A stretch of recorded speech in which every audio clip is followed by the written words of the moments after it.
From KPRC Channel 2, this is Houston Newsmakers with Khambrel Marshall. What a week it's been.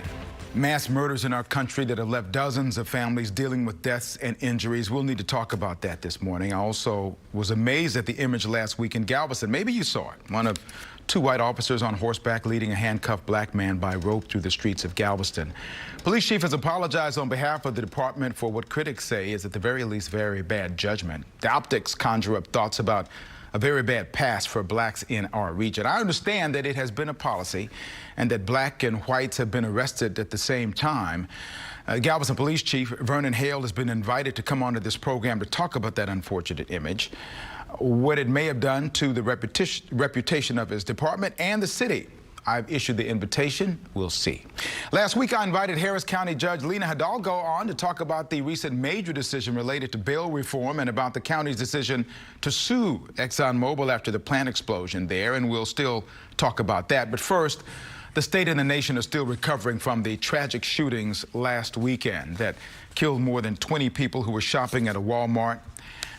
The suspect is reported to have released racist writings about some of his intentions shortly before his rampage. He surrendered to police. Then 13 hours later, a gunman in Dayton killed 9 people in the entertainment district of that city. So many questions being asked with jitters in many cities across the country. Joining me is Harris County Judge Lina Hidalgo to touch on a number of subjects this morning. What are your thoughts when you heard about the shootings in El Paso and Dayton and your community, the safety of it? My heart just broke. I think all week there's been this heaviness that I'm sure I share with many, many people, with all our community at seeing the situation. Immediately, the thought is, of course, no responsible gun owner can say that these deaths are the price we have to pay for a strong Second Amendment. We can have a Second Amendment rights and a safe community, and that's the balance we need to find. Your community, obviously, I know that Harris County is such a large community, and safety is high up on the list. Any concerns about how we might be prepared for something like this? Of course. I mean, safety is number one. And so in Harris County, our Office of Emergency Management, law enforcement, our sheriff, they're all doing drills constantly. Our fire marshal was one of the lead authors of the NFPA 3000, which is the coordinated approach across law enforcement to active shooter incidents. So they're constantly practicing, reviewing, learning from the latest incidents. In any kind of emergency, the key is to be able to collaborate, to be able to have that relationship and to respond quickly and together. So that's the practice that we're continually doing throughout the county. We are also exploring as a county what kind of policies we might be able to enact. It's very disappointing. The state has worked to tie our hands in that regard. This past legislative session, in past legislative sessions before that, for example, the county is explicitly forbidden by law to decide how folks might store weapons, how weapons are bought or sold, who can buy them, that kind of thing. We're explicitly forbidden from acting in those spaces. In the past legislative session going forward, the county will continue advocating for those laws to be changed so we can help build a more responsible regime. But in the meantime, advocating at the federal level, at the local level, and continuing to explore within the constraints that the state has created for us, which are just unbelievable. What can we do? And we continue to have those conversations. All right, let's talk about the bail reform decision. Commissioner's Court made at the end of July a chance to change the way the bail system is run in Harris County. And Brittany Jeffers was there when that historic vote was made. Here's a part of her report. Mass incarceration, we just have to stop it. Change is coming. In a 3-2 vote, county commissioners approved a consent decree which would reform the Harris County bail system for misdemeanor crimes. Every single page. The discussion heated at times today, with both sides weighing in during public comment. Because the cash bail system destroys people's lives. You can't lock everybody up. You can't let them all out either. That's a balance. Commissioner Rodney Ellis says that the reform eliminates a wealth-based system, but the cost is an estimate to the tune of $50 to $97 million. It is a drop in the bucket compared to the societal costs of an unconstitutional system, whereby you had somebody who was forced to plead guilty because there was no other way to get out of jail, even though they were innocent. The cost wasn't the only concern for Commissioner Jack Cagle. We're talking about a lot of money for this. But nothing in this, when we're talking about balance and judicial reform, is we are neglecting the civil rights of people who are victims in the community. Judge Hidalgo tells me that some of the first steps that would be implemented will be making sure that people have access to legal representation. They'll be told where to show up and what happens if you don't. Groundbreaking decisions made there a few weeks ago. What's next in the process going forward? So Commissioners Court approved the agreement, and now the judge is reviewing it. So at the end of August, we hope to receive an approval from the federal judge of our agreement. You have to remember, this all started because a federal district court judge, a Republican appointed, said and held, and then the Court of Appeals also upheld a ruling that the bail system in Harris County was so discriminatory as to be unconstitutional. So this is not about victims or the accused. I mean, everybody's been a victim of a broken system, and it's taken years, Harris County fighting this constitutionality ruling, when we came in and decided we're going to tackle this, we're going to reform our system. Well, we heard a reference to the money that it might cost. So where's the money going to come from to make sure that this process can work? The estimated costs of the implementation between $50–95 million. It's from our county coffers, of course, and that really pales in comparison. I mean, we were talking with former Sheriff Garcia, now Commissioner. When he was sheriff, it was tens of millions of dollars that he spent every year shipping people to jails in Louisiana, you know, out of state, because our jail was overcrowded. The societal costs of people who are arrested and kept in jail because they're accused of a crime they didn't commit, accused maybe, I don't know, trespassing, stealing eyeliner, something small. They're not a threat to society, and yet they lose their jobs, they lose their homes, you know. So it's, we were very smart in designing this, and we are certain that in the balance, you know, we A, can't have an unconstitutional system, but B, we must have a smart system. Let me add one thing: public safety.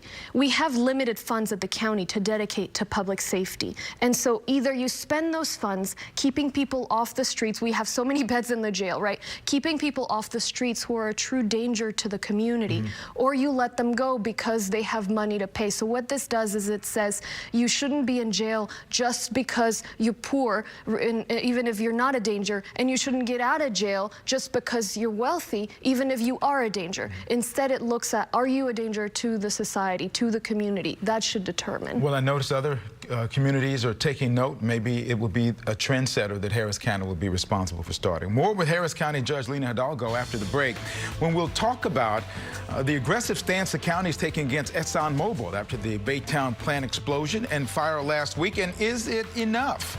When Houston Newsmakers continues.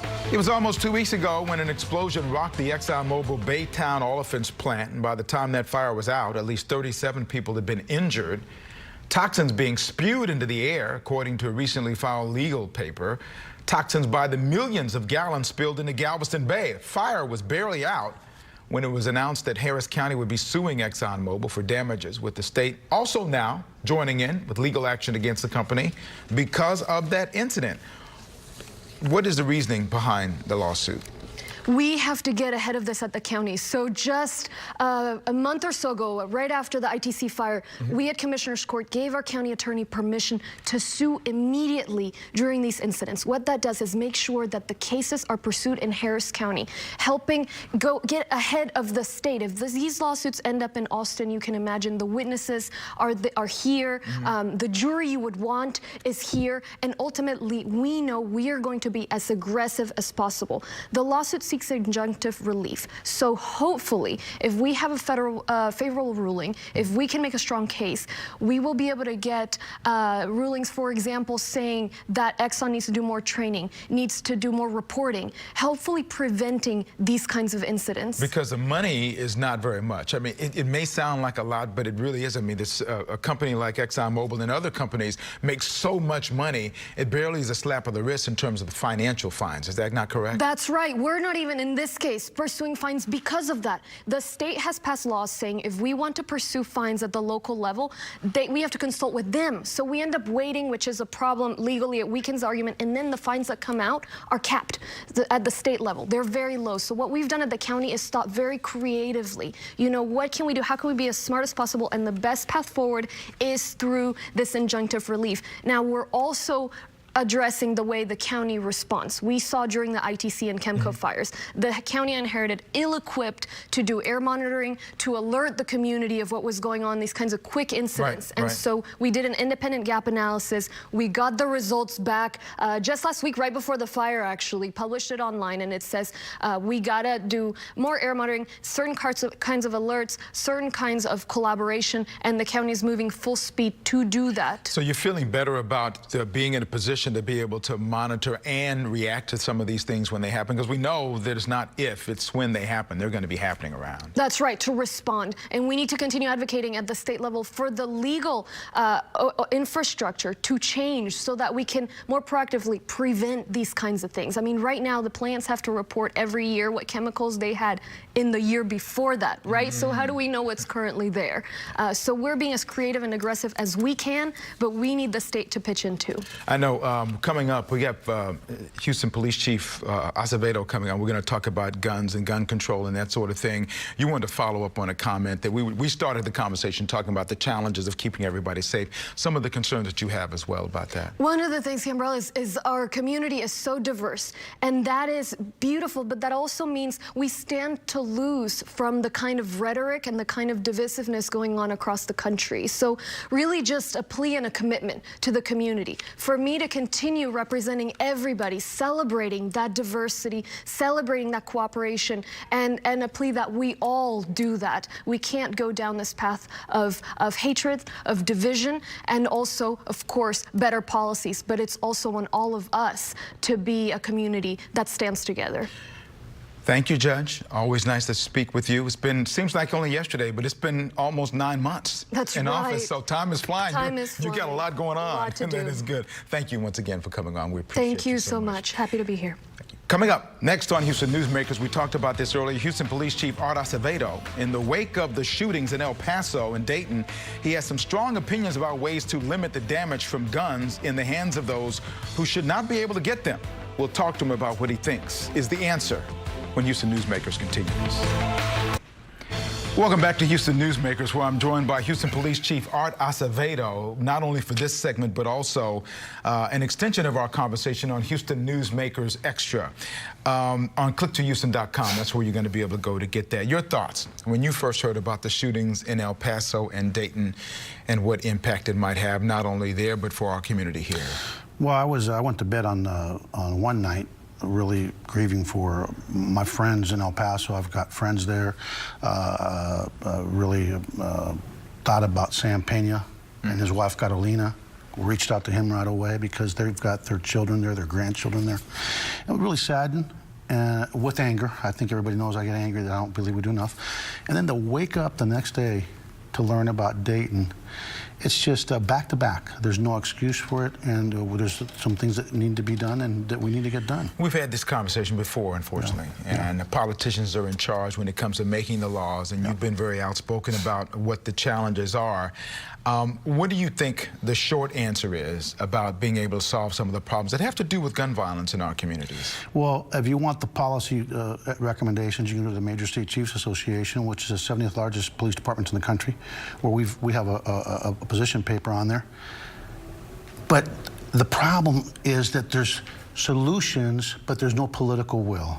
And ultimately, it's going to take the American people to decide who's going to represent them. People that put the safety of the American people first, or people that put special interest of the gun lobby and the NRA above the safety of the American people. And I think that ultimately, regardless of our recommendations, it will not happen until the people speak out, and that's what we need. Let's talk about the Dayton shooter for a minute. It was reported that he had a gun that had an AR-15 style pistol kind of weapon. Yeah. It also had a 100-round drum magazine, allowed him to get off 41 shots, kill 9 people, and wound 17 in a little more than 30 seconds before he was shot and killed. And that says a great deal, number one, about the efficiency of the first responders who were able to be there right away. And I know people like you and all of us look at that and you say, God bless those folks for rushing in. God bless them.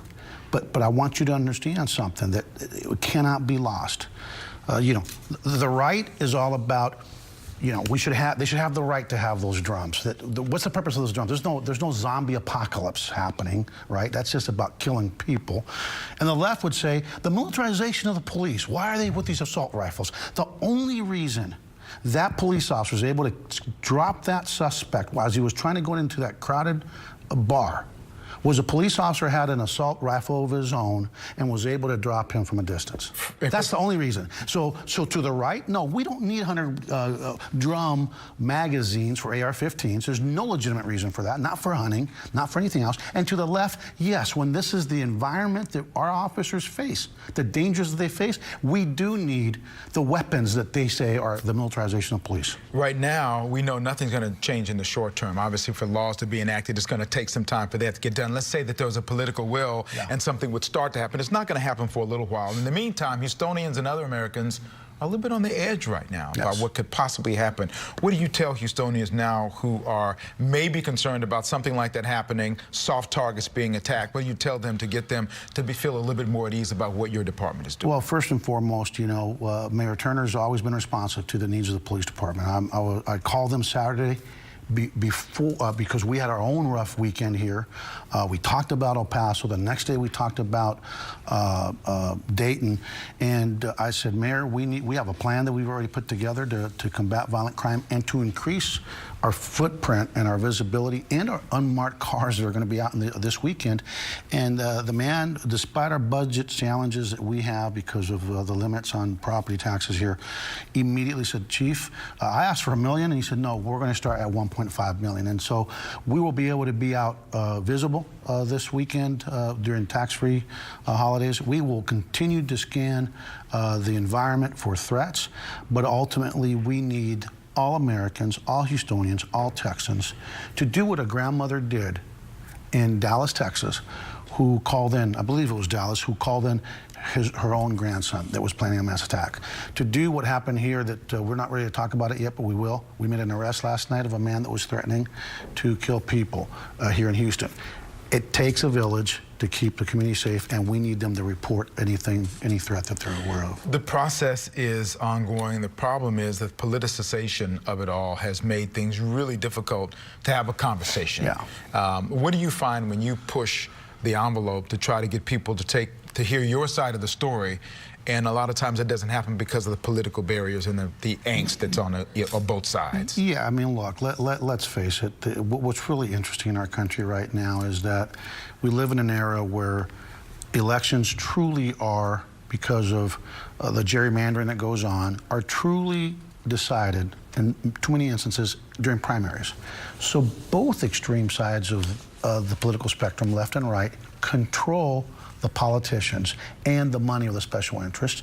And so until the American people that are pragmatic start participating, start voting, we increase that participation, nothing will change, because at the end of the day, all these politicians, too many of them care about is the primary politics. So it's all political theater for primary politics. But there is hope. Look at Ohio. A governor that's a Republican is exercising leadership by putting himself at political risk because it's the right thing to do. The governor of Ohio just had a press conference talking about what he's going to do, and it's going to be things that have teeth. Here locally, the state legislative session produced laws here that make it easier for people to have guns in various places like churches and synagogues and things like that. How does that help or hurt your effort in terms of trying to make people safer? Well, if it's the right people that have gone through classes, background checks, and licensing, like our license to carry community, the vast majority of which are law-abiding. But if it's What's happening in some other states, we're now seeing in Arizona, which is a pretty conservative place, they're starting to rethink open carry, unlicensed carry. They're trying to rethink just letting everybody, having a field day where anybody with a pulse, 18 or over, can go around carrying guns. I think when things are done right and they're thoughtful and we take steps to keep the firearms in the hands of law-abiding Americans of sound minds, we can do those kind of things. We're going to continue our conversation because we always need more time. Yeah. Because of a lot of things that we need to talk about. It's on the Houston Newsmakers Extra. Click to Houston.com, including why it may not be such a good idea for a police chief who is an appointed position to get mixed up in the politics of the gun debate. We'll talk about that. I mean, you don't have a problem talking about that. The challenge of recent killings here in Houston as well. There have been some of those. We'll talk about that after the break. When Houston Newsmakers continues. Last week's program was preempted because of the Women's British Open, but we did tape a program that included a segment with Houston mayoral candidate Derrick Broze. What I've heard overwhelmingly is I've never voted before, but I'm going to vote for you because we're reaching new people. We're not making an effort to just talk to the typical class of voters. In the last elections, we have 1 million registered voters, only about 200,000 or so voting, about 10 to 13%. Most of those are 64 and older. And I definitely want to talk to that crowd, but I'm also focused on college students, millennials. I myself, I guess I'm in that category as a millennial, but just people who, again, don't feel like their issues are being talked to or that their voices are being heard. Hear more from mayoral candidate Derrick Broze. That'll be on the Newsmakers page on click2houston.com. And we're going to continue to work to introduce you to more candidates next week and the following week and so forth and so on. My thanks to Judge Hidalgo and to Chief Acevedo for being my guest this week. Don't forget, Newsmakers Extra with Chief Acevedo. You can find that on the Newsmakers page on click2houston.com. Thank you for watching, everybody. I look forward to seeing you back here again next week.